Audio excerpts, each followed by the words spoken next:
If you have ever been curious about bill of lading and the bill of lading process, let me let you in on a few things.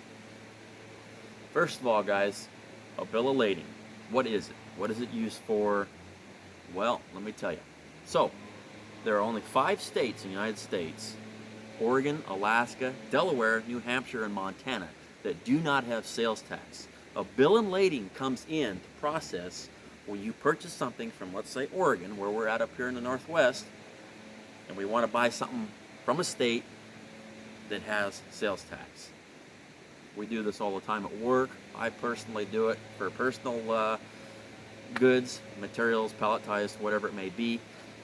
No matter what you're buying from, whether it's a municipality, federal, county, or a private person, this comes into play. Let me tell you. So, when you buy something out of state, you have to produce what's called a bill of lading. This is a bill of lading form right here. This is a generic bill of lading. You can print them off the internet, or you can get sheets like this. And this is a carbon copy piece of paper. So it's got 3 copies. One's for you, one's for the driver or the carrier, and then the other one would be for the place that actually you bought or purchased whatever you're transporting. Obviously, there's a few things to the bill of lading process. You got to have the driver, which is the guy that's moving it from state to state. You got to have him fill this out, whatever it may be. Maybe it's a company, maybe it's 2 or 3 different people. These people or these companies have to sign off on this form, and they have to have what's called a DOT number, a U.S. DOT number. It's a trucking number. They have to put this on this paper, and if they have an MC number, a motor carrier number, they have to put it on there too. It also has to state where it's going, and that's the biggest thing, guys. If it's being, let's say it's being purchased up in Washington. Let's say we bought a little tractor up in Washington, right? And we want to bring it down to Oregon. Well, Washington won't drop that tax off unless you or the driver produces a bill of lading. In order to do that, either the driver will have a bill of lading with him, or the place that you purchased or whatever it may be, maybe it's a business front, maybe it's an online store, they might have one, or they might be able to print one up for you. But best thing is to have your driver and have him know about the bill of lading process before he gets up there in their office. Sometimes they will print you off something. Some people will work with you and some won't. So we talked about the MC number, DOT number on there. That has to be present, and this has to be left with them. If they do not get this form, they will not take the tax off that's owed, and you will still have to pay it. Something that a lot of people do not do, guys, and this is the most important thing. I do this all the time. This is key to make sure that they don't end up with your hard-earned money and keep it and say, oh, well, this and that, you know, I talked to my boss and he thinks that the process should be like this. I've heard it all. Guys, I deal with people that have been doing this for 20 years. Whether they're on the West Coast, East Coast, whatever it is, they sometimes do not know the process. And you know what? I wouldn't badmouth a lot of these folks. They're good people and do this every day for a living. But when you're dealing with, let's say, New York, and you live over here in California or Washington, Oregon, they don't deal with these West Coast companies all the time. They don't deal with people on the West Coast, and they probably don't hear the word bill of lading every day. So when you bring them up on bill of lading or other ag endorsements or exemptions, we'll get into that in a minute, they don't know exactly what's going on. And they usually want to talk to their foreman or their boss. And a lot of times when they do that, the process just gets even worse because they back up their employees and say, oh, no, they got it right in the first place. Well, that might not always be the right thing.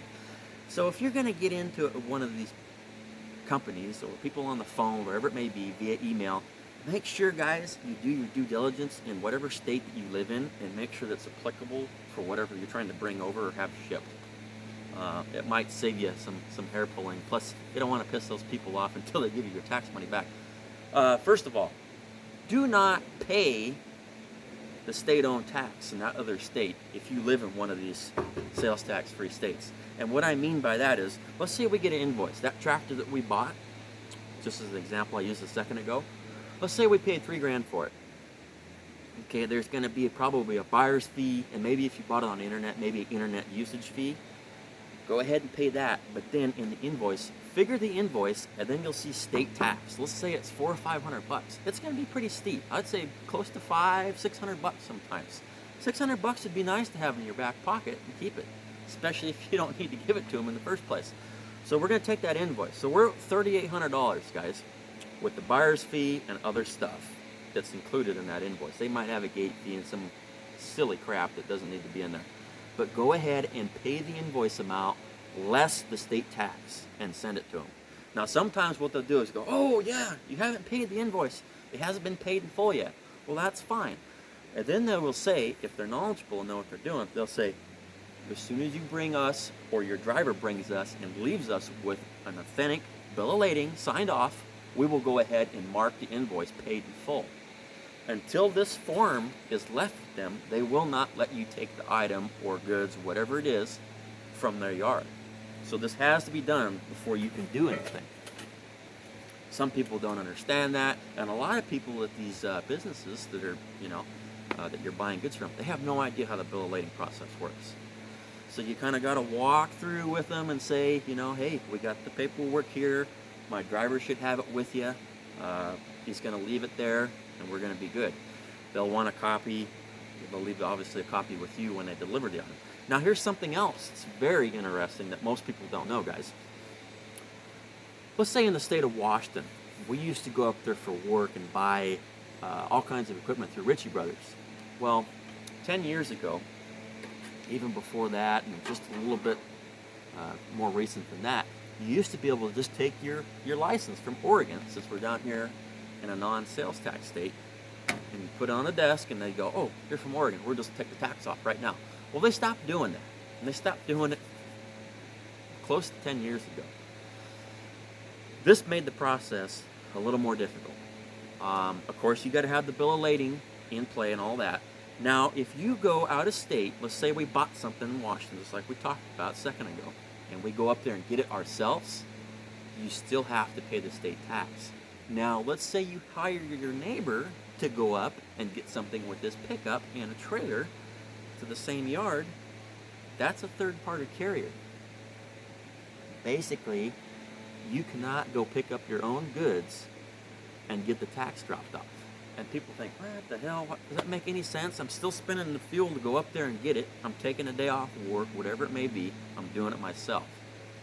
And I still don't get the tax back, even if I give you a bill of lading? Well, a bill of lading doesn't work like that. The only time a bill of lading works is if you have a third-party driver or someone else go up there and get it for you.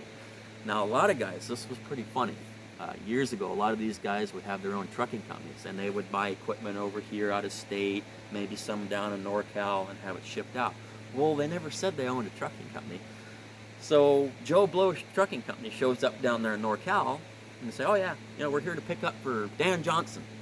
Well, they don't know that Dan Johnson owns the trucking company. That used to fly all the time years ago, but it doesn't work out now so good. So anyway, so the trucking company or the company or whoever it is cannot be related to you, and you cannot own it. Otherwise, they're going to keep the tax money. Something else to keep in mind, guys, if you're having something shipped, going up and getting that is going to cost you anyway. But a lot of times, the tax money is more than it would physically cost you to go and get this stuff by yourself. So you can have something shipped and have the tax dropped for less money and still get a couple $100 back for that Bobcat or that tractor that we bought up in Washington, remember? So it kind of makes sense to do it like that. That's what I've done in the past. That's what we do at work all the time. It's not worth our time to go up there and physically retrieve our own stuff, especially when we send a driver up there for $400. The state tax is $600. So we have a guy go up there, do all of our dirty work, and get $200 back in our pocket. See what I'm getting at? Pretty simple. That's the way it works these days. But yes, do not, and I'm saying a lot of these companies will try to, they'll try to bullet dog in you. Oh no, you got to pay the state tax. You got to pay it all up front, all in one lump sum. Well, that's not true. You don't have to. I would just go ahead and do it and see what they say. Sometimes they'll be like, okay, well, we're not releasing it until we get a bill of lading. And a lot of them, they'll get on the phone and they'll physically call you and say, okay, well, you need to have your driver here, and he needs to have all this important paperwork, and he needs to be here and signed, and then we'll go ahead and release it. So just take it easy with those guys. Like I said, don't get in a yelling match with them on the phone. You don't want to burn your bridge before you get the tax money taken off. A couple other things. Sometimes states and agencies, whatever it may be, business front, municipality, privately owned, agricultural, sometimes they don't accept bill of ladings. One state in particular is Maryland. We got into a thing with Maryland here quite a while ago. And Maryland actually makes people have a certificate, kind of like an ag certificate, but it's different.